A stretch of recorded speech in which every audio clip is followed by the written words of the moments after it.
نحمده ونصلي على رسوله الكريم اما بعد فاعوذ بالله من الشيطان الرجيم بسم الله الرحمن الرحيم رب اشرح لي صدري ويسر لي امري واحلل عقدة من لساني يفقهوا قولي۔ اللہ سبحانہ وتعالیٰ نے یہ دنیا بنائی اور اسی نے ہمیں پیدا کیا۔ پیدا کرنے کے بعد فرمایا کہ الذی خلق الموت والحیاۃ لیبلوکم ایکم احسن عملا، کہ اس نے زندگی اور موت کو اس لیے بنایا کہ تمہارا امتحان لے کر دیکھے کہ تم میں کون اچھے کام کرتا ہے۔ ایکم احسن عملا، تم میں سے عمل کس کے اچھے ہیں۔ تو گویا اس پلانٹ پر ہم ایک ٹیسٹ کے لیے، ایک امتحان کے لیے اتارے گئے ہیں، اور ہم میں سے ہر ایک سے یہ دیکھا جا رہا ہے کہ ہم کرتے کیا ہیں۔ ہم سب کسی نہ کسی طرح زندگی میں مختلف امتحانوں سے گزرتے ہیں۔ اس کو اگر آپ کسی اسکول کے ایگزام پر قیاس کریں کہ جب آپ اسکول میں ہوتے تھے، آپ یونیورسٹی گئے، آپ نے مختلف پیپر لکھے، ٹیسٹ دیے، ان ٹیسٹ میں سے کوئی آسان ہوتا تھا اور کوئی مشکل ہوتا تھا۔ کسی سوال کا جواب آتا تھا اور کسی سوال کا جواب نہیں آتا تھا۔ ان میں کبھی پاس ہو جاتے تھے اور بہت اچھے گریڈ آتے تھے، اور کبھی اچھے گریڈ نہیں بھی آتے تھے۔ یہی حال ہماری زندگی کا ہے۔ ہم ہر لمحہ آزمائے جا رہے ہیں۔ کچھ لمحات، کچھ اوقات ہمارے بہت اچھے ہوتے ہیں، ہماری اسپرٹس بہت ہائی ہوتی ہیں، ہمارے اندر ایک طاقت محسوس ہوتی ہے، ہمیں لگتا ہے کہ ہم ہر کام کر سکتے ہیں، کچھ مشکل نہیں۔ لیکن کچھ اوقات ایسے ہوتے ہیں کہ ہمیں اپنے آپ سے بھی بیزاری ہونے لگتی ہے، اور یوں لگتا ہے کہ کوئی بھی چیز زندگی میں ٹھیک نہیں، معلوم نہیں میں کیوں پیدا ہو گئی، اور میں کیوں یہاں پر ہوں، اور مجھے کیا کرنا چاہیے اور کیا نہیں کرنا چاہیے۔ انسان لاسٹ ہو جاتا ہے، اور یہ کیفیت ہر ایک پر آتی ہے۔ ایسے میں ہر ایک کو صبر کی، مدد کی، انکریجمنٹ کی، دوسروں کے تعاون کی، محبت کی، کیئر کی، گائیڈنس کی ضرورت ہوتی ہے۔ سب سے بہترین گائیڈنس ہمیں ہمارا رب دیتا ہے، اللہ رب العزت۔ وہ ہماری رہنمائی کرتا ہے کہ ہمیں کس وقت کیا کرنا چاہیے۔ نعمتیں بھی آزمائش ہوتی ہیں۔ جو کچھ ہمیں ملا ہوا ہے، چاہے وہ ہمیں جسمانی صحت ملی ہوئی ہے، یا ہمیں اولاد کی شکل میں کچھ ملا ہے، یا پھر ہمارا گھر ہے، ہماری ضروریات کی چیزیں ہیں، جو کچھ بھی ہے ہمارے پاس، یہ بھی ایک امتحان ہے۔ یہ سب کچھ ہمیں اللہ سبحانہ تعالیٰ نے دیا ہے، ہمارا اپنا اس میں کچھ نہیں۔ ہم نے کوشش کی اور اسباب اختیار کیے، اور اللہ سبحانہ تعالیٰ نے اپنی رحمتیں ہم پر کھول دی۔ جب نعمت ملتی ہے تو ہم سمجھتے ہیں کہ یہ تو ایک انعام ہے اور ہم اس کو انجوائے کر لیں، اور ہم اس کو ٹیسٹ نہیں سمجھتے، جبکہ نعمت بھی ایک امتحان ہوتی ہے۔ کوئی بھی چیز جو ہمیں ملی ہے، چھوٹی سے چھوٹی اور بڑی سے بڑی، وہ بھی دراصل ہمارے امتحان کے لیے ہے کہ ہم اس کو استعمال کیسے کرتے ہیں۔ ہم نعمت پا کر شکر گزار ہوتے ہیں یا ناشکری کرتے ہیں۔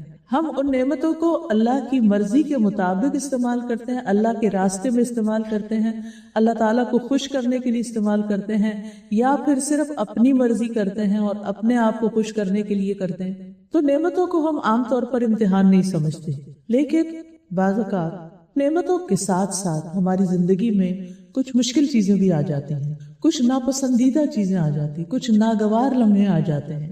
کبھی انسان بیمار ہو جاتا ہے، کبھی وہ کسی خوف کا شکار ہوتا ہے، کبھی اس کا کوئی کام رک جاتا ہے، کبھی اس کو بھوک ستاتی ہے، کبھی اس کو جان اور مال کی طرف سے کوئی پریشانی آ جاتی ہے۔ اس کو تو ہم امتحان سمجھتے ہیں، اس کو تو ہم آزمائش سمجھتے ہیں، لیکن اس آزمائش میں کرنا کیا چاہیے عام طور پر ہم یہ بھول جاتے ہیں، کیونکہ جب تکلیف آتی ہے تو ہمیں اپنی پڑ جاتی ہے، پھر ہم سیلف پٹی کا شکار ہو جاتے ہیں، اور اس وقت اس مشکل سے کیسے نکلیں؟ بہت سے لوگ اپنا ہوش و حواس کھو بیٹھتے ہیں، امید چھوڑ بیٹھتے ہیں، مایوسی کی طرف جانے لگتے ہیں، جبکہ ہمیں ایسے موقع پر کیا کرنا چاہیے؟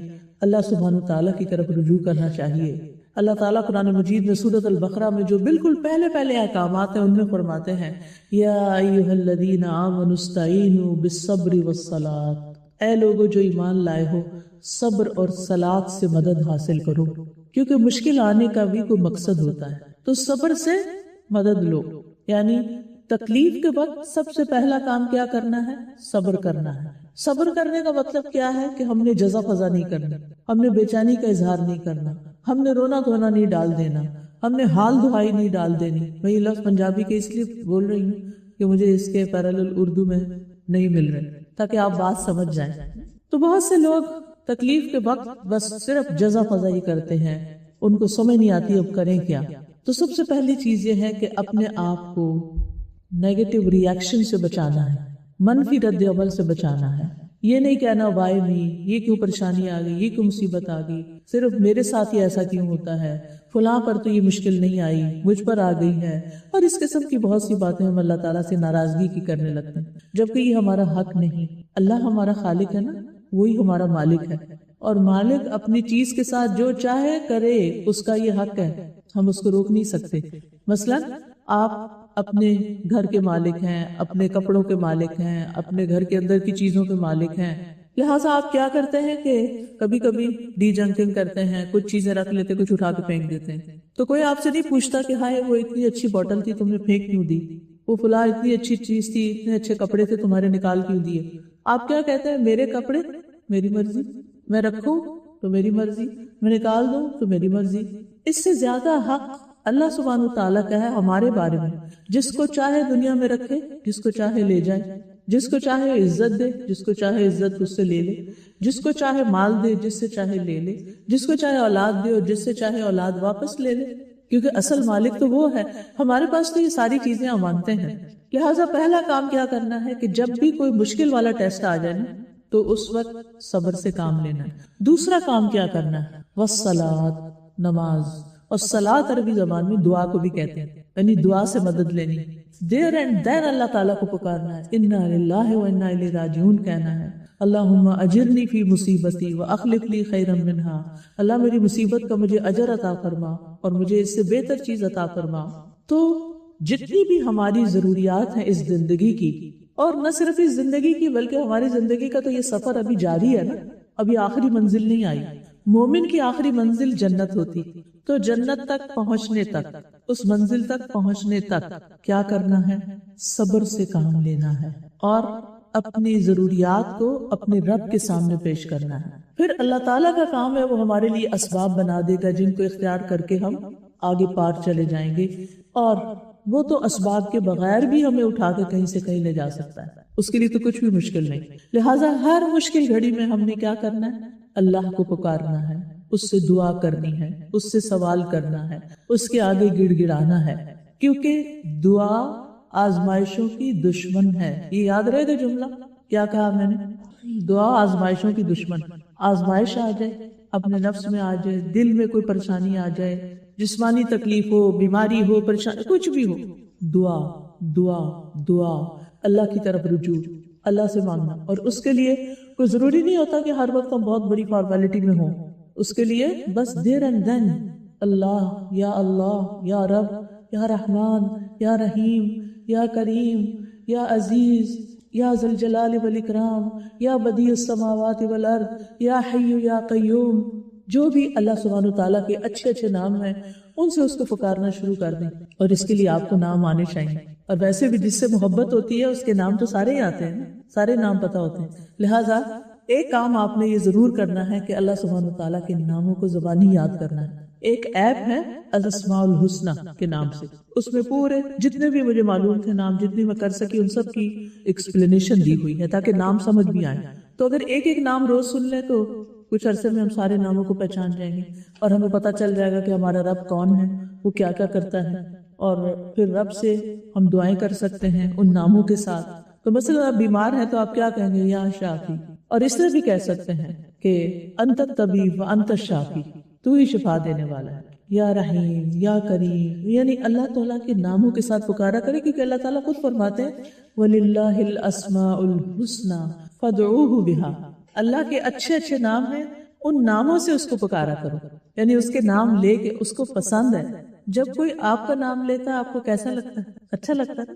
جب کوئی آپ کا نام لیتا ہے تو اچھا لگتا ہے۔ وَلِلَّهِ الْمَثَلُ الْأَعْلَىٰ، اللہ کی مثال تو بہت ہی بلند ہے، وہ ہم انسانوں جیسا نہیں، لیکن جب کوئی اس کا نام لے کے اس کو پکارتا ہے، یا اللہ کہتا ہے، یا رب کہتا ہے، یا ربی، یا کریم، یا مجید، یا قریب، تو کیا ہوتا ہے؟ اللہ تعالیٰ کو بہت اچھا لگتا ہے، اللہ تعالیٰ خوش ہو جاتا ہے کہ یہ بندہ مجھے پکار رہا ہے، کسی اور کو نہیں پکار رہا۔ کیونکہ کچھ لوگ ذرا تکلیف کرتے ہیں، ہائے اماں، ہائے ابا، اماں ابا کو پکارنے لگتے ہیں، یا فلاں، اور کچھ لوگ کس کس کو پکارنے لگتے ہیں، یعنی کچھ لوگ پیروں کو پکارنے لگتے ہیں، ولیوں کو پکارنے لگتے ہیں، بزرگوں کو پکارنے لگتے ہیں، اور آپ کو پتہ ہے یہ شرک ہے۔ مشکل گھڑی میں صرف اور صرف اور صرف اللہ سبحانہ تعالیٰ کو ہی پکارنا چاہیے اور اسی سے مدد مانگنی چاہیے، کیونکہ لیس کمثلہ شیء، اس جیسا تو کوئی ہے ہی نہیں۔ جو کام وہ کر سکتا ہے وہ تو کوئی اور کر ہی نہیں سکتا۔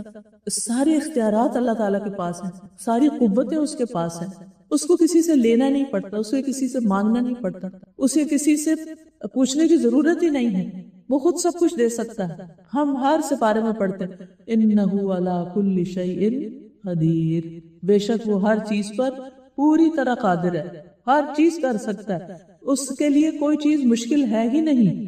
اور پھر آپ دیکھیے کہ جب ہم اس کو پکارتے ہیں وہ سنتا ہے یا نہیں؟ سنتا ہے نا۔ اماں کو پکارے تو اماں تو پاکستان میں ہوگی یا انڈیا میں ہوگی، وہ تو نہیں سنے گی۔ فون کریں گے تو وہ سو رہی ہوں گی یا ٹائرڈ ہوں گی، یا یہ کہ اسے کہہ دو اپنے مسئلے کو حل کرے، روز مجھے نہیں ہے، روز مجھے نہیں کہانی سنائے۔ انسان تو خود محتاج ہیں، انسانوں کی تو اپنی ضروریات ہیں، وہ تو اپنی ضروریات پوری کرنے میں مشکل ان کو ہوتی ہے۔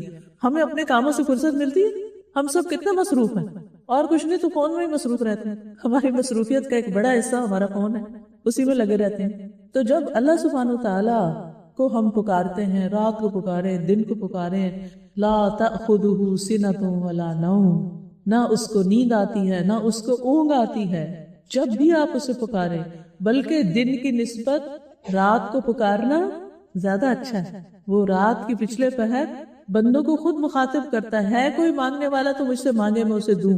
جو تہجد کا وقت ہوتا ہے نا، سحری کا وقت، فجر سے پہلے گھنٹہ 2 گھنٹہ یا جو بھی ٹائم ہوتا ہے، 1/3 آف دا نائٹ، جو لاسٹ 1/3 آف دا نائٹ ہوتا ہے، تو اس وقت جب آپ دعائیں کرتے ہیں تو وہ دعائیں آپ کی زیادہ سنی جاتی ہیں۔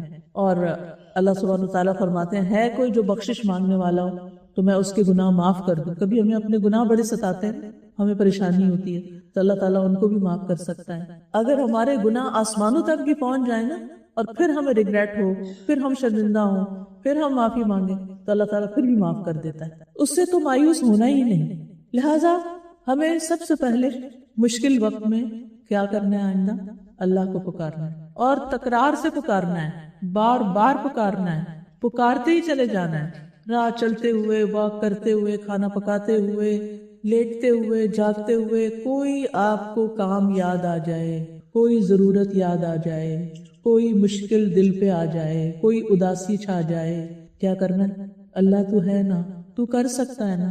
اچھے اچھے ناموں سے پکارنے کے بعد اپنی زبان میں آ جائے، جو بھی آپ کی مادری زبان ہے نا۔ جیسے میری مدر کی زبان پنجابی تھی، تو میں جب میری بہت جو خاص دعا ہوتی ہے نا، تو میں اس میں پنجابی میں دعائیں کرنے لگتی ہوں، کیونکہ مجھے ایسا لگتا ہے کہ جیسے نا یہ میں اپنے دل کی بات کہہ رہی ہوں۔ بچپن میں جو زبان سنی ہوتی ہے نا ماں باپ کی زبان سے، وہ اس میں ہم زیادہ فرینکنس محسوس کرتے ہیں۔ اگر اردو ہے تو اردو، انگلش ہے تو انگلش، پرشین ہے تو پرشین، جو بھی آپ کی زبان ہے اس میں آپ اپنے رب سے باتیں کریں۔ اے اللہ تو ہے نا، تو میری تکلیف دور کر سکتا ہے، تو میری آزمائش ختم کر سکتا ہے، تو میرا کام، میری بگڑی بنا سکتا ہے، تو میری مشکل آسان کر دے۔ تو ابن القیم کہتے ہیں دعا مفید ترین علاجوں میں سے ایک علاج ہے، یہ آزمائشوں کی دشمن ہے، یہ مصیبتوں کو دور دھکیلتی ہے، ان کے ساتھ گتھم گتھا ہو جاتی ہے۔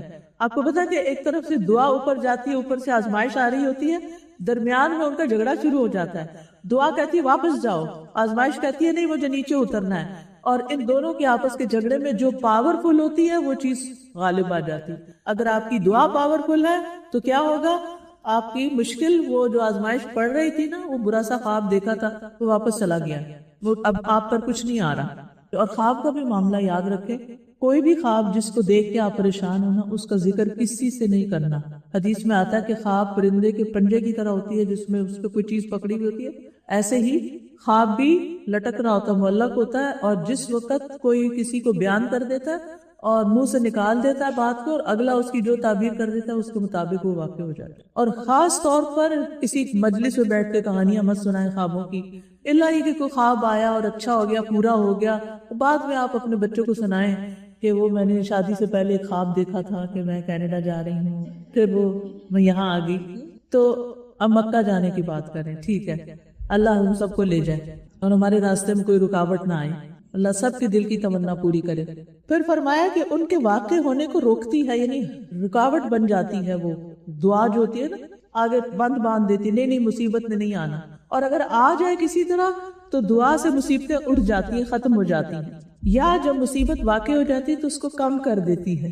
کچھ مصیبتوں کی انٹینسٹی بہت ہوتی ہے نا، وہ دل پہ بس چھا جاتی ہے، کھانا پینا انسان بھول جاتا ہے، نیند نہیں آتی، بے چینی بے چینی بے چینی۔ ایسے میں جو چیز آپ کو فائدہ دے گی وہ اللہ کا ذکر ہے، دعا ہے۔ کوئی بندہ آپ کو کوئی دوا نہیں پلا سکتا کہ جس سے آپ گھول کے دوا پی لیں اور آپ کا دل ٹھنڈا ہو جائے۔ دعا جو ہے وہ اس کی انٹینسٹی کم کر دے گی۔ اب ہوتا کیا ہے کہ جب آپ کو کوئی تکلیف ہو رہی ہوتی ہے تو آپ دو کاموں میں سے ایک کر سکتے ہیں، ایک یہ کہ ہائے ہائے ہائے، اس سے کیا ملنے والا ہے؟ کچھ بھی نہیں، لیکن آپ کہیں گے یا اللہ یا اللہ یا اللہ رحم فرما، یا اللہ کرم کر، یا اللہ آسانی کر دے، تو پھر کیا ہوگا؟ مصیبت تو اپنی جگہ ہی ہے، ابھی درد تو ہو رہا ہے لیکن کم ہو جائے گا، آپ کے دل کو سکون آ جائے گا، آپ کو ایک سہارا مل جائے گا۔ تو دعا مفید ترین دوا بھی ہے، یہ دوا بھی ہے۔ تو دعا کی دو قسمیں ہوتی ہیں، ایک دعا العبادہ اور ایک دعا المسئلہ۔ یعنی دعا العبادت میں جیسے نماز، روزہ، حج، زکوٰۃ، عبادت کے جتنے کام ہیں یہ سارے دعا ہی ہیں ایک طرح سے۔ اسی لیے جب ہم کہتے ہیں نا ایاک نعبد و ایاک نستعین، اے اللہ ہم تیری عبادت کر رہے ہیں یعنی تجھ سے دعا کریں، تو ایک ہے وہ دعا جو ہم زبان سے کیا کرتے ہیں، بول کے مانتے ہیں، اسے دعا المسئلہ کہتے ہیں، اور ایک وہ دعا ہے جو ہم عبادت کی شکل میں بس ہم عبادت کر رہے ہیں اور اس عبادت کی وجہ سے ہمارے مسئلے آسان ہونے لگتے ہیں۔ تو سوال والی دعا جو ہوتی ہے اس میں ہاتھ اٹھانے ہوتے ہیں، اور جو عبادت والی دعا ہے اس میں ہاتھ باندھنے ہوتے ہیں۔ اسی لیے آپ نے سنا ہوگا نا کہ لوگ کہتے ہیں نماز کے بعد ہاتھ اٹھا کے نہیں دعا کرتے، کیونکہ وہ عبادت ہے، تو اس میں آپ جہاں رکھے ہوئے ہاتھ وہیں رکھ کے جو دل میں آئے دعائیں پڑھتے جائیں، بلکہ اتحیات میں درود شریف کے بعد جتنی آپ کو دعائیں زبانی یاد ہیں وہ آپ وہاں پڑھ سکتے ہیں، وہ قبولیت کا وقت ہوتا ہے۔ اور پھر فرض نماز کے بعد بھی آپ مانگ سکتے ہیں، دعا کے لیے کوئی وقت مقرر نہیں ہے،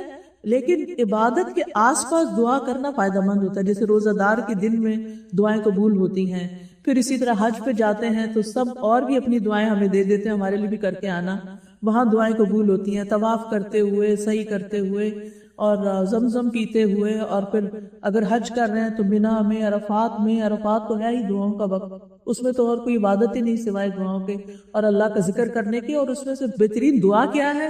لا الہ الا اللہ وحدہ لا شریک لہ، لہ الملک ولہ الحمد وہو علی کل شیء قدیر۔ تو ہمیں کیا کرنا ہے کہ ہم نماز کے اندر بھی دعا کرتے رہیں، اور اس کے علاوہ روزہ رکھ کے بھی دعا کریں، صدقہ خیرات کر کے بھی دعا کریں، اور نماز پڑھ کے بھی۔ اللہ سبحانہ وتعالیٰ فرماتے ہیں وَقَالَ رَبُّكُمُ ادْعُونِي أَسْتَجِبْ لَكُمْ، تمہارے رب نے فرمایا کہ مجھ سے دعا کرو، میں تمہاری دعا قبول کروں گا۔ یہ اللہ کا وعدہ ہے۔ کیا اللہ اپنا وعدہ پورا کرتا ہے نا؟ وہ اپنے وعدے کے خلاف نہیں جاتا۔ لیکن ہم تو کہتے ہیں اتنے دن سے دعا کر رہے ہیں، ہماری دعا نہیں سنی جا رہی۔ نہیں، سنی جا چکی ہے۔ صرف یہ ہے کہ دعاؤں کی قبولیت کے 3 طریقے ہیں۔ ایک یہ کہ جو آپ مانگ رہے ہیں وہ آپ کو مل جائے، دوسرا یہ کہ وہ تو نہ ملے لیکن اس دعا کی وجہ سے کوئی اور مصیبت ٹل جائے، ٹھیک ہے؟ دوسرا کیا ہے؟ دعا کی وجہ سے یہ چیز تو نہیں ملے جو آپ مانگ رہے ہیں، لیکن کوئی اور مصیبت جو آ رہی تھی وہ ٹل جائے۔ اب ہم کہتے ہیں ہماری دعا قبول نہیں ہوئی، حالانکہ ہو چکی ہوتی ہے، ہماری مصیبت ٹل چکی ہوتی ہے، وہ ہمیں پتہ نہیں نا، اس لیے ہم بے صبرے ہوتے ہیں کہ ہماری دعا نہیں سنی جا رہی۔ تیسرا طریقہ کیا ہے کہ اللہ تعالیٰ قیامت کے دن کے لیے جمع کر رہا ہے۔ جب انسان وہاں جائے گا نا تو انسان کہے گا اے کاش میری دنیا میں کوئی دعا پوری نہ ہوتی، ساری یہیں ملتی، کیونکہ اس کا اتنا بڑا اجر ہوگا، اتنا بڑا اجر کہ انسان خوش ہو جائے گا۔ تو اس لیے انسان کو دعائیں کرتے رہنا چاہیے۔ اللہ تعالیٰ فرماتے ہیں وَإِذَا سَأَلَكَ عِبَادِي عَنِّي فَإِنِّي قَرِيبٌ أُجِيبُ دَعْوَةَ الدَّاعِ إِذَا دَعَانِ، اور جب میرے بندے آپ سے میرے بارے میں پوچھیں تو بتا دیجئے کہ میں تو قریب ہوں، میں پکارنے والے کی پکار کا جواب دیتا ہوں جب بھی وہ مجھے پکارے۔ اور اللہ سبحانہ وتعالیٰ ہم سے، ہماری شہرت سے بھی زیادہ ہمارے قریب، اتنا قریب کوئی بھی نہیں ہے، نہ ہمارے ماں باپ، نہ دوست، نہ ہسبینڈ، نہ بچے، کوئی بھی اتنا قریب نہیں جتنا ہمارا رب قریب ہے۔ لیکن افسوس یہ کہ جب تکلیف آتی ہے تو ہم ان کی طرف جلدی جاتے ہیں اور اللہ کی طرف بعد میں آتے ہیں۔ پہلے ہم دوستوں کو فون کر دیتے ہیں، یا بہن بھائیوں کو، یا رشتہ داروں کو، اور پھر کیا ہوتا ہے، پھر وہ ہمیں کہتے ہیں اچھا دیکھو دعا کرو، تو پھر ہم دعا کرنے لگ جاتے ہیں۔ حیرت کی بات ہے، ہونا کیا چاہیے، ترتیب کیا ہونی چاہیے؟ پہلے کس کو یاد کریں؟ پہلے اللہ کو یاد کریں. اللہ کو یاد کرنے سے کیا فائدہ ہوگا؟ ہمارا دل قرار میں آ جائے گا اور ہم سکون میں ہوں گے. پھر ہم کسی کو تو ضروری ہو تو بتائیں گے، ورنہ بتائیں گے بھی نہیں. کیونکہ اپنی مصیبتیں کسی کے آگے رکھنا، اپنی تکلیفیں کسی کو سناتے رہنا، اس سے دوسرے خوش ہوتے ہیں یا تکلیف میں آتے ہیں. اب آپ کو تو تکلیف ہو ہی رہی ہے، 4 اور بھی آپ کے ساتھ تکلیف میں آ گئے جب آپ ان کو کہانی سنانے لگ جاتے ہیں. اور کیا ہوتا ہے جب دوسروں کو بتاتے ہیں؟ اور کیا ہوتا ہے یہ بتائیے، اپنے تجربے سے بتائیے. کتنی اچھی بات ہے انہوں نے کی کہ سن کے، کیونکہ ہو سکتا ہو کوئی آپ کا حاسد ہی ہو اندر سے، وہ کہ شکر ہے اس کو مصیبت آئی. نہیں، سچ کہہ رہی ہیں. اور پھر چلے جائیں گے اور یہ کہہ رہی ہیں کہ 4 اور لوگوں کو سنائیں گے جا کے. آپ بالکل صحیح کہہ رہی ہیں. پھر بعضوں کی شرمندگی ہوتی ہے، تو میاں بیوی کی لڑائی ہو گئی مثلا، جا کے آپ نے اماں کو بتا دیا. اچھا، میاں بیوی تو صلح ہو گئی شام کو، اماں بیٹھی پریشان ہے. اور پھر بعض اوقات یہ ہوتا ہے کہ وہ آپ کے ہسبینڈ کے ساتھ ناراض ہونا شروع ہو جاتی ہیں، ان کے دل سے ان کی عزت ختم ہو جاتی ہے. ہسبینڈ کو جب پتا چلتا ہے کہ ماں نے یہ کہا ہے تو وہ بیوی پہ اور غصہ کرتا ہے. اب کیا وہ ایک چکر چل پڑتا ہے اور مسئلہ اتنا سا تھا وہ رائی کا پہاڑ بن گیا. حدیث میں آتا ہے من سمت نجا، جو چپ رہا نجات پا گیا. تھوڑی سی تکلیف ہوتی ہے لیکن پھر اس کے بعد کوئی تکلیف رہتی نہیں ہے. آہستہ آہستہ آہستہ اس کی انٹینسٹی کم ہو جاتی. تو اس لیے جب کوئی پریشانی آئے نا، اسی وقت فون مت کریں کسی کو، اسی وقت کسی کے پاس مت جائیں. سب سے پہلے اللہ کے پاس، اللہ کے آگے ہاتھ اٹھا لیں، سینے پہ رکھ لیں، سجدے میں گر پڑیں، روئیں، بولیں، کچھ بھی کریں. بولا نہیں جا رہا، اذ نادى ربه نداء خفيا، جب اس نے اپنے رب کو چپکے چپکے دلی دل میں پکارا. اونچی آواز میں نہیں بات کی، دلی دل میں. کچھ دعائیں ایسی ہوتی ہیں نا انسان اندر ہی اندر کر سکتا ہے، کیونکہ بعض اوقات سچی تنہائی ملتی بھی کوئی نہیں. آپ دیکھیں نا، سارے دن صبح ہوتی ہے بچے ہمارے آگے پیچھے ہو جاتے ہیں، رات ہوتی ہے تو پھر ظاہر ہسبینڈ ہوتے ہیں، پھر آپ کو اکیلا پن کہاں سے ملے گا؟ دن کو پھر اور کام ہے، جاب ہے، آنا جانا ہے، کئی مسئلے مسائل ہوتے ہیں. وہ تنہائی مسلح پہ ملتی، وہ مسلح میں بھی سجدے میں ملتی ہے، مسلح میں بھی سجدے میں ملتی. کیونکہ سامنے بیٹھ کے اگر آپ کی آنکھوں میں آنسو آ گئے تو کوئی دیکھ لے گا، ہے کیا ہوا تم، خیریت تو ہے نا، ٹھیک ہے، نہیں بتاؤ مجھے تو ضرور بتانا ہوگا، تو مجھے کچھ نہیں سمجھتی. اب پھر کیا، پھر بتانا پڑ جاتا ہے. تو سجدے میں جب آپ جاتے ہیں نا تو سب سے زیادہ انسان اللہ کے قریب کہاں ہوتا ہے؟ سجدے میں ہوتا ہے. اچھا، سجدے میں بہت سے لوگوں کو یہ نہیں پتا ہوتا کہ سجدے میں ہم دعائیں کر سکتے. ٹھیک ہے، اردو میں نہیں کر سکتے، انگلش میں نہیں کر سکتے، عربی کی دعائیں چھوٹی چھوٹی آپ یاد کر لیں اور مسئلے کے مطابق. اور اگر کچھ بھی نہیں نہ آتا، کوئی دعا نہیں آتی، یہ سب کو آتی ہے، یا حی یا قیوم برحمتک استغیث، یہ تو سب کو آتا ہے، اس میں تو کوئی مشکل نہیں. آپ سجدے میں پڑھیں اور کہیں یا حی یا قیوم برحمتک استغیث. جب اللہ کی رحمت آ گئی تو کیا ہوگا؟ مسئلہ حل ہو جائے گا. اللہ کی رحمت آ گئی، آپ کے دل کو قرار آ جائے گا. لہٰذا اللہ سبحانہ تعالیٰ کی طرف رجوع کریں. اور پھر جب ہم رکوع کر رہے ہوتے ہیں اور کھڑے ہوتے ہیں تو کیا کہتے ہیں؟ سمع اللہ لمن حمیدہ. اس کا کیا مطلب ہے؟ سن لیا اللہ نے اس کو جس نے اس کی تعریف کی.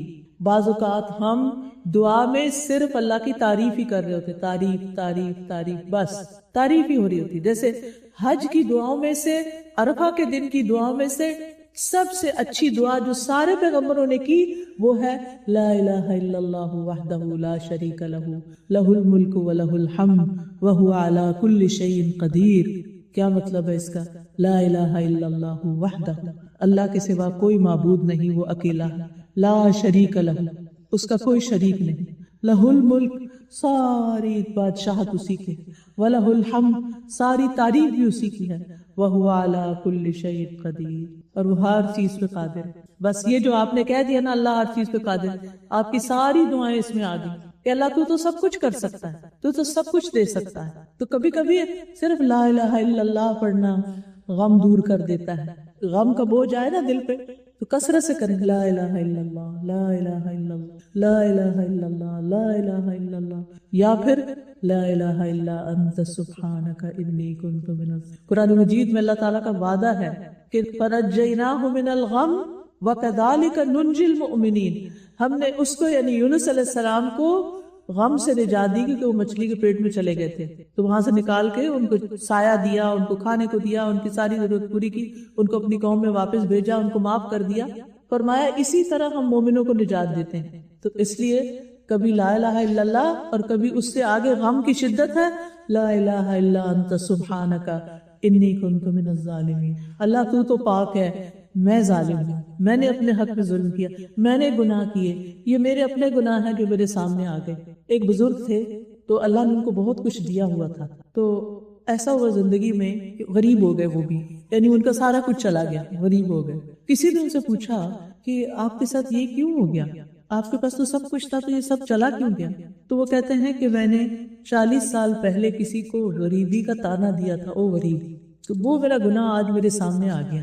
میں نے کسی کو غربت کا تانا دیا تھا، آج وہ تانا میرے سامنے آ گیا۔ تو بعض اوقات انسان کا کوئی گناہ ہوتا ہے جو اس کے سامنے آ جاتا ہے، وہ کسی کے ساتھ زیادتی کرتا ہے تو وہ چیز کوئی اور اس کے ساتھ کر جاتا ہے۔ آپ آزما کے دیکھ لیجئے، آپ کسی کی بے عزتی کریں، کرنا نہیں، لیکن مراد اس سے یہ ہے کہ جب انسان کو ایسا کرتا ہے تو کوئی اور ہمارے اوپر مسلط ہو جاتا ہے، کوئی ہمارے ساتھ سخت سخت باتیں کرنے لگتا ہے۔ انسان کہتا ہے اس کو کیا ہوا، یہ تو اتنا پولائٹ ہے، اتنا اچھا ہے، آج میرے ساتھ اس کا کیوں موڈ آف ہو گیا؟ تو اللہ تعالیٰ نے نا ایک میکینزم رکھا ہوا ہے کہ اگر انسان برا کرتا ہے نا تو اس کا نتیجہ برا نکلنا ہوتا ہے، الا یہ کہ توبہ کر لے، معافی مانگ لے اور اس کی جگہ کوئی اچھائی کر لے، اور اگر وہ اچھا کرتا ہے نا تو اس کا بھی نتیجہ آنا ہوتا ہے۔ کر بھلا ہو بھلا، آپ اچھا کریں گے آپ کے ساتھ اچھا ہوگا، آپ کسی کو رسپیکٹ دیں گے آپ کو کیا ملے گا؟ رسپیکٹ ملے گی۔ آپ کسی کو محبت دیں گے آپ کو کیا ملے گا؟ محبت ملے گی۔ ضروری نہیں کہ ایک دفعہ کسی کو کہنا آئی لو یو کہہ کے تو آپ کو جواب میں ملے، کچھ لوگوں کے ساتھ ذرا زیادہ ٹائم لگانا پڑتا ہے، ٹھیک ہے نا؟ تو بہرحال ہمیں اس کی بھی دعا کرنی چاہیے کہ یا اللہ میں ایسی دعاؤں سے پناہ مانگتی ہوں کہ جو سنی نہ جائیں۔ اللہم انی اعوذ بک من دعاء لا یسمع۔ اب دعا مانگنے کا طریقہ کیا ہے؟ کچھ تو میں نے بتا دی کہ دیر اینڈ دین جہاں جہاں ضرورت پڑے مانگتے جائیں، اپنی زبان میں مانگے، عربی میں مانگے، انگلش میں مانگے، کوئی بات نہیں، ایز لانگ ایز آپ کا ایک کنیکشن ہے اللہ سبحانہ وتعالیٰ کے ساتھ۔ لیکن اللہ تعالیٰ نے سورۃ الاعراف میں ہمیں بڑی اچھی طرح ایکسپلین کر دیا ہے کہ کیسے دعا مانگو۔ فرمایا ادعوا ربکم تضرعا وخفیا انہ لا يحب المعتدین ولا تفسدوا فی الارض بعد اصلاحها وادعوه خوفا وطمعا ان رحمت اللہ قریب من المحسنین۔ تم اپنے رب کو عاجزی سے پکارو، عاجزی سے، اللہ میں فقیر ہوں، تو غنی ہے، اللہ میں بیمار ہوں، انی سقیم۔ حضرت ایوب علیہ السلام نے کیسے کہا تھا انی مسنی الضر وانت ارحم الراحمین۔ پیغمبروں کی دعائیں جو سورۃ الانبیاء میں آتی ہیں نا بڑی خوبصورت ہے۔ تو ادعوا ربکم تضرع ہوتا ہے گڑ گڑا کے، عاجزی کے ساتھ، آہوزاری بھی، وہ خفیہ، چپتے چپتے، یعنی کبھی ایک طریقہ کبھی دوسرا۔ انہ لا يحب المعتدین، بے شک وہ حد سے تجاوز کرنے والوں کو پسند نہیں کرتا۔ حد سے بڑھنا کیا ہے؟ چیخنا چلانا، یا اللہ تو کہاں ہے، یا ایسے شور بچا بچا کے، ایسے نہیں کرنا، ادب ہونا چاہیے۔ یا اللہ، یا رب، یا رحیم، یا کریم، یا ذی الجلال والاکرام، اے میرے پیارے اللہ، اے میرے مالک، اے میرے خالق، اے میرے رازق، اے مجھے شفا دینے والے، تو مجھے شفا عطا کر۔ یعنی جسے راز و نیاز کرتے ہیں، جسے دل سے کوئی چیز طلب کرتے ہیں، اس طرح دعا کریں۔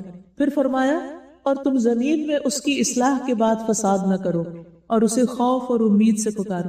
دعا کر کے دل میں خوف آنا چاہیے، پتہ نہیں میری دعا قبول ہوئی کہ نہیں، اور کبھی امید کہ میرا رب تو سننے والا ہے، وہ ضرور دے گا مجھے یقین ہے وہ مجھے عطا کرے گا۔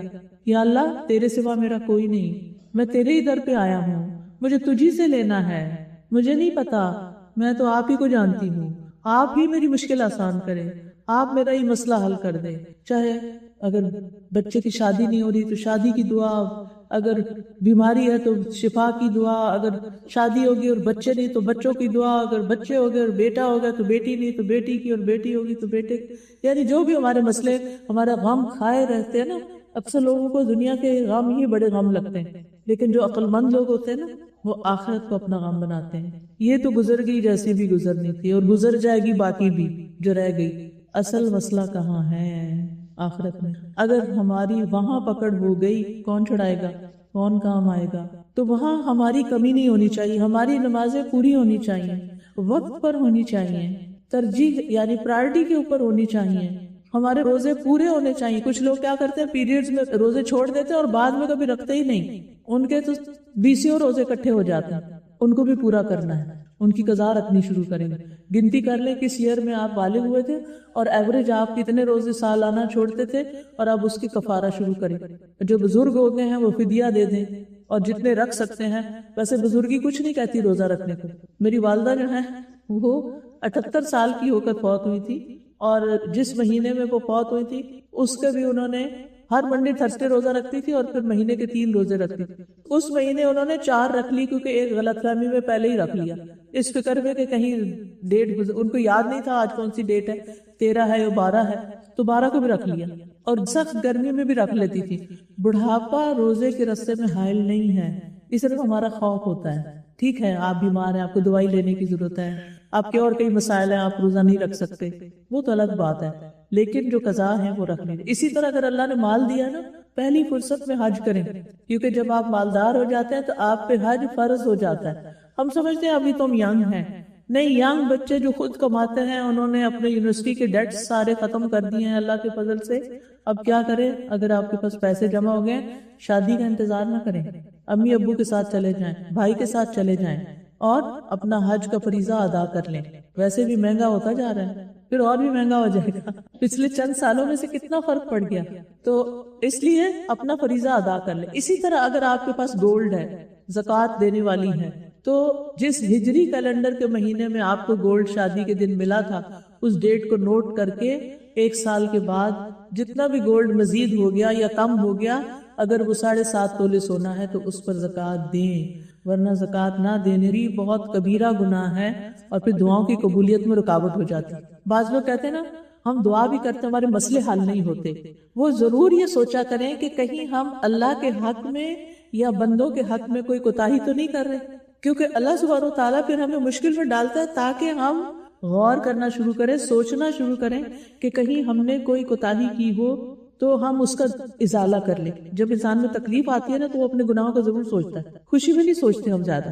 اس وقت تو اچھی اچھی باتیں پھر سوچنے لگتے ہیں، پیسے آ گئے، اب فلاں جگہ ہالیڈے پہ جائیں گے، فلاں کام کریں گے، فلاں کا ویکیشن پہ جائیں گے، وہ ہٹ بک کرا لیتے ہیں، وہاں پارک پہ چلے جاتے ہیں، پھر ہم پکنکس کے شوق میں آ جاتے ہیں، پھر ہم زکوٰۃ وغیرہ کے بارے میں کم ہی سوچتے ہیں کہ وہ بھی فریضہ ہے. اور بعض لوگ تو کیا کرتے ہیں کہ اگر ان کو اللہ کے فضل سے زیادہ مل جائے تو وہ کہتے ہیں یہ اس کا، یہ فلاں بچے کا، یہ فلاں کا، یہ فلاں کا، اور زکوٰۃ سے فارغ. نہیں، ایسے نہیں کر سکتے. ایز لانگ ایز وہ آپ کی پوزیشن میں ہے، آپ اس کے مالک بنے ہوئے ہیں. بچے اپنی مرضی نہیں کر سکتے اور کرنی بھی نہیں چاہیے انہیں. تو اس صورت میں کیا ہے کہ زکوٰۃ دینی ہوگی، کیونکہ ابھی وہ مال آپ کی کسٹڈی میں ہے. ٹھیک ہے. اسی طرح ہم بعض اوقات یہ سارے 5 فریضے پورے کر لیتے ہیں، کوئی کمی نہیں، زکوٰۃ بھی ہے، حج بھی ہے، صدقہ خیرات بھی، سارا کچھ ہو رہا ہے، لیکن بندوں کے حقوق نہیں دیتے. ماں باپ ترستے رہتے ہیں شکل دیکھنے کو، ان سے بات نہیں کرتے. حالانکہ اللہ تعالیٰ نے اپنی عبادت کے بعد کس کا حکم دیا ہے؟ والدین کے ساتھ احسان کرنے کا. وَبِالْوَالِدَيْنِ إِحْسَانًا وَقَضَىٰ رَبُّكَ أَلَّا تَعْبُدُوا إِلَّا إِيَّاهُ وَبِالْوَالِدَيْنِ إِحْسَانًا. تو والدین کے ساتھ احسان. والدین ہمارے مال کے بھوکے نہیں ہوتے، وہ ساری زندگی خود دینا پسند کرتے ہیں، ان کو دے کے خوشی ہوتی ہے. ماں باپ کو کیا چاہیے ہوتا ہے؟ آپ میں سے کوئی ماں ہے جو بتائے گا؟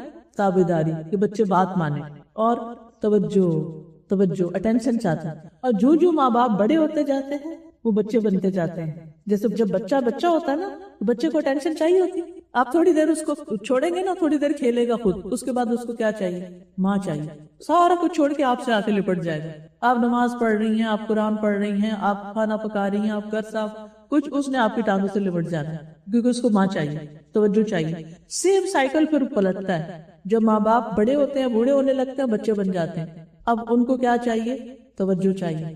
وہ آپ سے بات کرنا چاہتے ہیں، وہ آپ کی شکل دیکھنا چاہتے ہیں، وہ آپ سے کوئی اچھے بول سننا چاہتے ہیں، تو اس سے محروم نہ کریں. اور جب وہ دنیا سے چلے جائیں تو پھر والدین سے احسان کیا ہوگا؟ دعائیں. تو کیا صرف مرنے کے بعد ان کے لیے دعائیں کرنی چاہیے؟ زندگی میں بھی کریں ان کے لیے. اللہ ان کو صحت دے، اللہ ان کو ہمت دے کہ وہ نیکیوں میں، یا ان کے جو مسئلے مسائل ہوتے ہیں، ماں باپ کی پریشانیاں تمہیں پتہ ہی ہوتی ہیں نا، ان کے لیے بھی دعائیں کریں. یہ بہت بڑی نیکی ہوگی. اور کیا کرنا ہے والدین کے لیے؟ ان کے لیے صدقہ جاریہ بنے، نیکی کے اچھے کام کریں، علم حاصل کریں، علم سیکھے سکھائیں، بچوں کی تعلیم کو سپانسر کرے. جو بچے ڈیٹ میں گھرے ہوئے ہیں ان کو ہیلپ کرے. جو بچے یونیورسٹی جانا چاہتے ہیں اور لائق قابل ہیں، لیکن آپ کو پتا ہے کہ آپ کی بہن کا بچہ اس لیے نہیں جا پا رہا کیونکہ اس کے پاس فیس نہیں ہے اور اس کے لیے مشکل ہے، وہ سود پہ قرض دینا نہیں چاہتا، تو کیا کریں؟ کسی نہ کسی طرح اس کی ہیلپ کریں. اسی طرح بیک ہوم جو آپ کے بہن بھائیوں کے بچے ہیں، رشتہ داروں میں ہیں، یا اور کوئی آپ کو اعلان کر دیتا ہے، یا یہ کہ جو بچے دین پڑھ رہے ہوتے ہیں ان کے لیے زیادہ مشکلات ہو جاتی ہیں. جو دنیا کی تعلیم کرتے ہیں وہ تو اپنے بیچ میں سیمسٹر آف کر کے اپنے لیے فیس جمع کر کے پھر جاب کر کے پھر دوبارہ پڑھائی شروع کر دیتے ہیں، لیکن جو دین کی تعلیم حاصل کر رہے ہوتے ہیں انہیں تو فوراً کوئی جاب نہیں مل رہی ہوتی نا. تو اگر یہ ہمارے امام اور ہمارے اسکالرز دین کی تعلیم حاصل نہ کریں تو پھر ہمارے جنازے کون پڑھائے گا، نکاح کون پڑھائے گا، نمازیں کون پڑھائے گا، تراویحیں کون پڑھائے گا؟ تو پہلا حق بنتا ہے کہ ہم ان کی بھی کیئر کریں، ٹھیک ہے.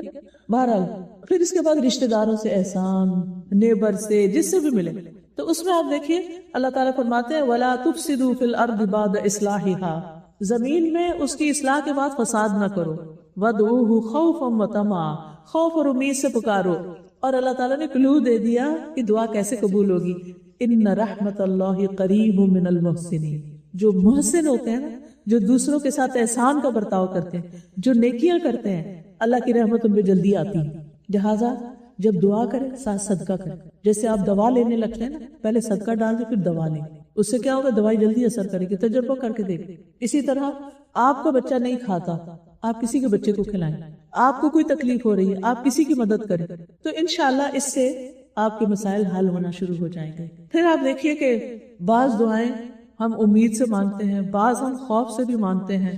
اللہ تعالیٰ کو ہماری دعا کی ضرورت نہیں، لیکن اللہ تعالیٰ کو دعا کرنے والے لوگ پسند ہیں، اور جو دعا نہیں کرتے اللہ تعالیٰ ان سے ناراض ہوتے ہیں. یہ مانتے کیوں نہیں؟ اور پھر اللہ تعالیٰ کے نزدیک دعا سے بڑھ کر کوئی چیز عزت والی نہیں. لیس شیء اکرم علی اللہ من الدعاء، اللہ کے ہاں دعا سے بڑھ کر کوئی چیز عزت والی نہیں. جب آپ بندوں سے مانگتے ہیں، ان کے آگے ہاتھ پھیلاتے ہیں، تو کیا ہوتا ہے؟ شرمندگی ہوتی ہے، ذلت محسوس ہوتی ہے. وہ دے یا نہ دے، باتیں بنائیں، دے کے ذلیل کریں، کچھ بھی ہو سکتا ہے نا، کرتے ہیں نا لوگ. اللہ تعالیٰ سے نہ مانگے تو ناراض ہوتا ہے. اللہ تعالیٰ کے آگے ہاتھ پھیلائے، ان اللہ حی کریم، اللہ بڑی حیا والا ہے، بڑا کرم فرمانے والا ہے. وہ جو بندہ اپنے ہاتھ اٹھا کے دعا کرتا ہے تو اللہ تعالیٰ کو شرم آتی ہے کہ اس کے ہاتھ خالی جائیں. وہ قبول کرتا ہے، وہ سنتا ہے. تو اس لیے اللہ سے مانگتے رہنا ہے. حدیث میں آتا ہے من لم یسأل اللہ یغضب علیہ، جو اللہ سے مانگتا نہیں اللہ اسے ناراض ہوتا ہے. اچھا کچھ لوگوں کی حجت ہوتی ہے، اللہ کو پتا تو ہے نا مجھے کیا چاہیے، پھر میں کیوں مانگوں؟ نہیں، یہ ایکشن کہ اللہ سے مانگنا یہ اللہ کو پسند ہے. اسی لیے دعا کو عبادت قرار دیا گیا ہے، کیونکہ اللہ تعالیٰ ان لوگوں سے محبت کرتے ہیں جو اس سے دعا کرتے ہیں، جو اللہ تعالیٰ کو اپنا بڑا مان لیتے ہیں. کیونکہ آپ مانگتے اسی سے نا جس کو آپ بڑا سمجھتے ہیں، جس سے آپ کو توقع ہوتی ہے کہ وہ آپ کو کچھ دے گا. بخیل سے تو نہیں مانگتے نا. پھر اسی طرح دعا نہ کرنا تکبر کی علامت ہے. قرآن مجید میں آتا ہے ان الذین یستکبرون عن عبادتی، بعض کہتے ہیں اس سے مراد دعا ہے کہ جو لوگ اللہ کی عبادت یعنی دعا سے تکبر کرتے ہیں کہ نہیں مجھے نہیں مانگنا اللہ سے، میں بہت مانگ چکا ہوں، میری نہیں سنی جاتی. کچھ لوگ اس طرح بھی ناراض ہوئے بیٹھے ہوتے ہیں اللہ سے، نعوذ باللہ، ہونا نہیں چاہیے. تو ایسے لوگ کی سزا بھی بڑی سخت ہے. سیدخلون جہنم داخلین، اللہ ان کو ذلیل کر کے جہنم میں ڈالے گا. تو اس لیے ہمیں کیا کرنا چاہیے؟ دعا کرتے رہنا چاہیے.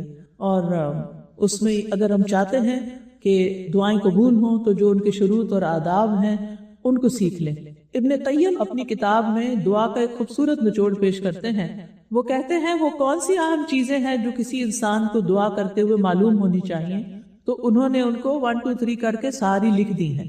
دعا کی قبولیت کے 14 اسباب وہ بتاتا. پہلا نقطہ دل کا حاضر ہونا، کیونکہ اللہ تعالیٰ غافل دل کی دعا نہیں سنتے. تو دعا میں دل کو حاضر کرنے کے لیے 2 اہم کام کرنے ہوتے ہیں. ایک ہے ڈسٹریکشن سے بچنا، اسی لیے میں کہہ رہی ہوں نا سجدہ میں چلے جائیں کچھ بھی نظر نہیں آئے گا تو دعا توجہ سے ہو جائے گی. غفلت سے بچنا ہے. جب انسان اللہ تعالیٰ کی طرف رجوع سچے دل سے نہیں کرتا نا تو پھر انسان کی دلچسپی بھی نہیں ہوتی. حدیث میں آتا ہے تم اللہ سے دعا مانگو اس یقین کے ساتھ کہ تمہاری دعا قبول ضرور ہوگی. تو ایک ہے یقین رکھنا اور دوسرا ہے ڈسٹریکشن سے بچنا. اس لیے سمجھ کے دعا کیا کریں، ٹھیک ہے؟ یعنی جو دعا کر رہے ہوتے ہیں ان کے الفاظ بھی سمجھے. کوئی دعا جنتر منتر نہیں ہے کہ چند لفظ آپ رٹے رٹائے پڑھ دیں اور کہ میری دعا ہوگی. الحمدللہ دعاؤں کی کتابیں بھی ہیں، لیکن یہ ہے کہ بعض اوقات وہ کتابیں ہمیں پڑھنی نہیں آتی یا دعا عربی میں پڑھنی نہیں آتی تو اس کے آگے جو اردو وغیرہ لکھی تو وہ مانگ لیں. اسی طرح آپ دیکھیے کہ بعض اوقات آپ فون پر دعائیں پڑھ رہے ہوتے ہیں ایپس ہیں نا. ایک ایپ ہے دعائیں الہدا کی، اس میں الحمدللہ ہر طرح کی دعائیں جمع کر دی گئی ہیں اور آپ اس کو پڑھتے جائیں آپ تھک جائیں گے، دعائیں نہیں ختم ہوگی، اتنی دعائیں ہیں اس میں. تو میں نے ہر روز کا طریقہ بنایا ہوا کہ ہر روز ایک مخصوص وقت میں اس کے، کیونکہ اس میں بیچ بیچ میں پھول آتے ہیں، وہ بریک آ جاتی، تو 2 پارٹ 3 پارٹ جو بھی اللہ توفیق دے وہ اتنی روز مانگتی رہتی، تاکہ سارا کچھ وہ مانگ لو جو رسول اللہ صلی اللہ علیہ وسلم نے مانگا. تو یہ اینڈرائڈ پہ بھی ایپ ہے اور اس میں بھی ہے، آئی فون میں بھی. ٹھیک ہے، تو آپ اس کو ضرور ڈاؤن لوڈ کر لیں اور اس سے بھی مانگ سکتے. بہرحال دعاؤں کی ایپس تو آپ کو کئی مل جائیں گے، لیکن مشکل کیا ہے جب ہم فون پہ دعا مانگ رہے ہیں تو بیچ میں نوٹیفیکیشن آ جاتا ہے، اوہ یہ بڑا ضروری میسج ہے، ذرا میں پہلے یہ چیک کروں پھر دعا مانگتا ہوں. اس میں لگتا ہے وہ ساتھ ہو، اچھا وہ فلاں کا بھی آیا ہوا ہے، چلو وہ بھی دیکھ لیتے ہیں، کہاں گئی دعا. یہ ہے ڈسٹریکشن.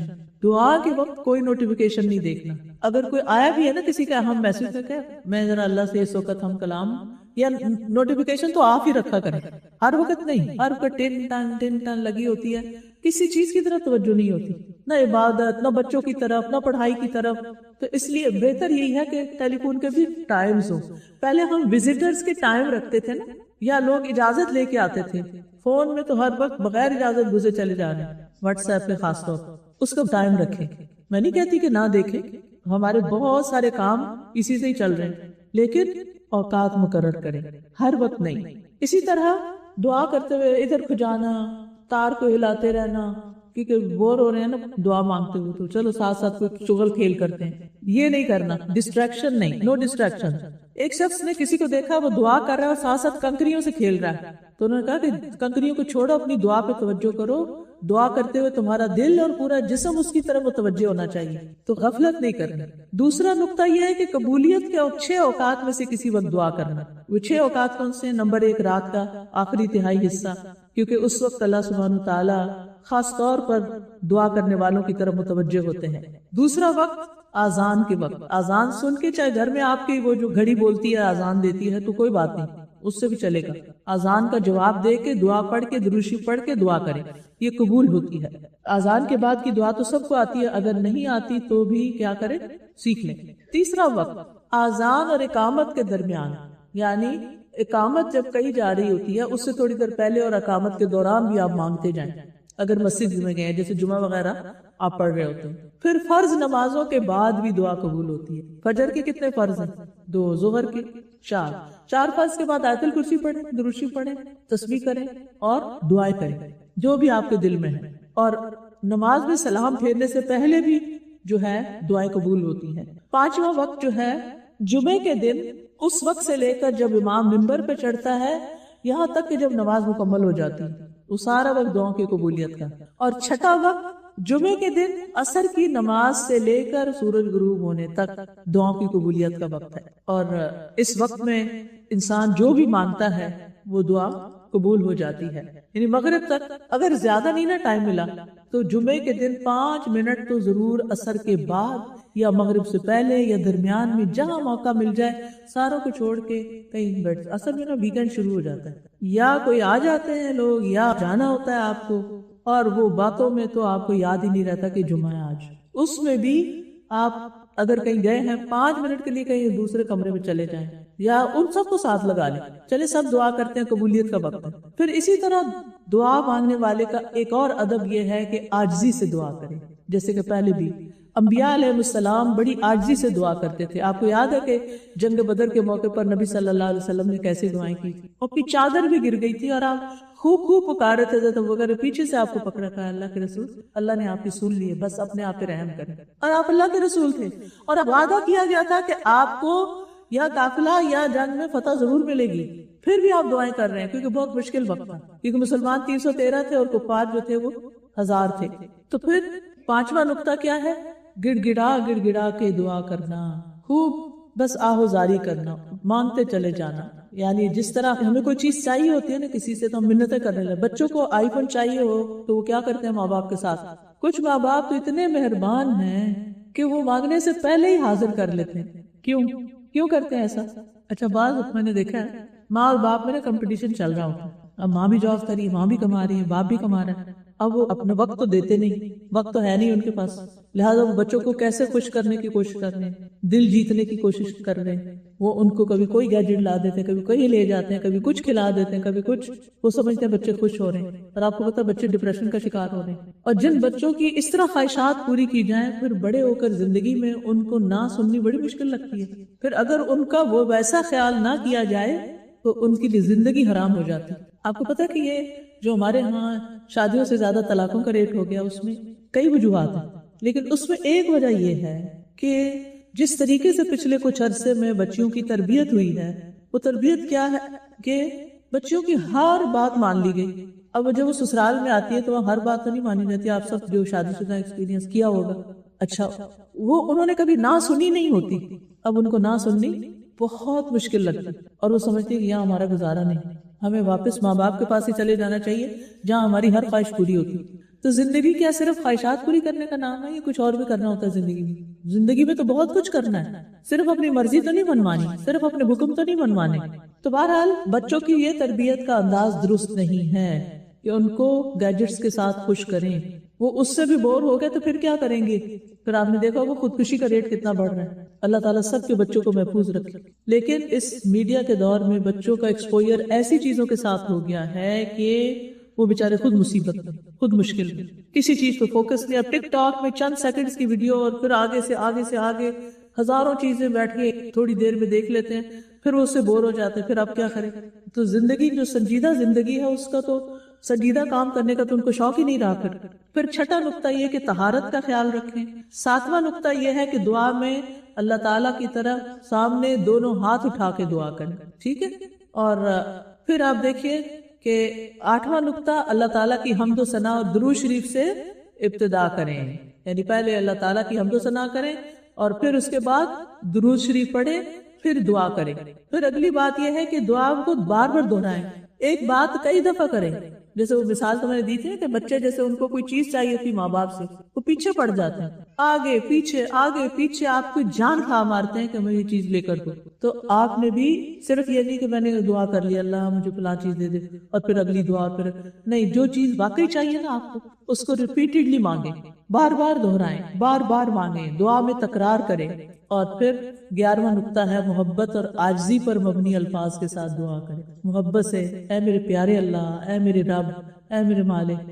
حضرت زکریا علیہ السلام نے کیسے دعا کی تھی؟ اللہ نے تو بہت بوڑھا ہو گیا، بڑھاپے سے میرا سر بڑا اٹھا ہے، میری بیوی بھی بانجھ ہے، وَلَمْ أَكُنْ بِدُعَائِكَ رَبِّ شَقِيًّا، اللہ تجھ سے مانگ کے تو میں کبھی نامراد رہا ہی نہیں، میں تو بالکل مایوس نہیں ہوں، میں تو آپ سے ہی لے کے رہوں گا۔ اور اللہ نے ان کو بڑھاپے میں اولاد دی۔ پھر مریم علیہ السلام کی والدہ کی دعائیں کہ اللہ میرے پیٹ میں جو کچھ ہے میں نے تیرے لیے نظر کیا، تو مجھ سے قبول کر لے۔ اور 12واں نقطہ امید اور خوف کے ساتھ دعا کرنا، اور 13واں نقطہ اللہ کے ناموں کے ساتھ دعا کرنا، اور 14واں نقطہ دعا مانگنے کے ساتھ صدقہ بھی کرنا، کیونکہ صدقات جو ہیں وہ اللہ کی ناراضگی کو دور کرتے ہیں۔ اور پھر اللہ کے اچھے اچھے ناموں کے ساتھ اللہ کو پکارنا جس سے دعائیں قبول ہوتی۔ تو اللہ سبحانہ وتعالیٰ سے دعا ہے کہ وہ ہماری دعائیں سن لے اور ہماری زندگیوں میں ہر طرح کی خیر و بھلائی ہو، یہاں اس دنیا میں بھی اور اگلی دنیا میں بھی۔ وآخر دعوانا الحمدللہ رب العالمین۔ جو میں نے کہنا تھا مختصراً کہہ دیا، اس میں ہے تو بہت کچھ، بہت تفصیلات ہیں، لیکن یاد رکھنے کے لیے اتنی باتیں کافی ہیں انشاءاللہ۔ امید ہے آپ کو اس لیکچر سے فائدہ ہوگا۔ ابھی میں کہہ رہی تھی نا کہ اللہ کے نام یاد کر لیں، تو یہ کارڈ ہے، اس میں اردو اور انگلش دونوں زبانوں میں اللہ کے نام لکھے ہوئے ہیں۔ ان کی آڈیو بھی اس ایپ میں ہے جو میں نے آپ کو بتائی ہے، الاسماء الحسنی کے نام سے ایپ ہے، تو آپ وہ انشاءاللہ تعالی ڈاؤن لوڈ کر لیں گے تو آپ کو یہ نظم کی شکل میں بھی ملیں گے جن کو آپ سن سن کے زبانی یاد کر سکتے ہیں۔ اسی طرح اگر کوئی بیمار ہو تو پریئرز فار ہیلنگ ہے، یہ یو کے میں ایک خاتون ہوتی ہیں، انہوں نے مجھ سے ریکویسٹ کی کہ میں ان کو ایک ایسی کتاب تیار کروا کے دوں جو وہ وہاں یو کے ہاسپٹلز میں تقسیم کر سکیں، مریضوں کو جا کے دیں۔ تو پھر انہوں نے کافی بڑی تعداد میں منگوا کے ہاسپٹل میں دی تھی۔ تو یہ آپ بھی مریضوں کو دے سکتے ہیں، اپنے گھر میں بھی رکھیں تاکہ اللہ نہ کرے کہ کوئی بیمار ہو تو آپ دعا کر سکیں۔ پھر اسی طرح جب بہت گھبراہٹ ہوتی ہے نا تو یہ کارڈ ہے آیات سکینہ کا۔ امام ابن تیمیہ کہتے ہیں کہ جب ان کو کوئی ایسی گھبراہٹ اور خوف ہوتا تھا تو وہ یہ پڑھتے تھے تو ان کا دل سکون میں آ جاتا تھا۔ یہ بہت ہی کارآمد کارڈ ہے۔ پھر تسبیحات صبح و شام اپنے رب میں، وسبحوہ بکرۃ و اصیلا، اللہ کی تسبیح کرو صبح و شام، تو اس پہ تسبیحات لکھی ہوئی ہیں۔ ہماری دعاؤں میں رکاوٹ گناہوں کی وجہ سے ہوتی ہے، تو اس لیے استغفار، بخشش کی دعائیں ترجمے کے ساتھ ہیں، عربی میں پڑھیں یا اردو ترجمہ پڑھیں۔ اسی طرح لا الہ الا اللہ کا جو میں نے ابھی بتایا تھا، اس کے کیا فائدے ہیں وہ آپ پڑھ سکتے ہیں۔ اور یہ ایاک نستعین جو ہے، یہ دعاؤں کی کتاب ہے، حفاظت کی دعائیں ہیں اس میں، اور اس میں جادو کے شر سے بچنے کی، اور بری نگاہ سے، اور وسوسوں سے، اور اسی طرح کی بہت سی دعائیں صبح و شام کے اذکار ہیں۔ یہ ہر گھر میں ہر بندے کی اپنی ہونی چاہیے، تاکہ وہ صحیح وقت پر اپنی دعائیں پڑھ سکے۔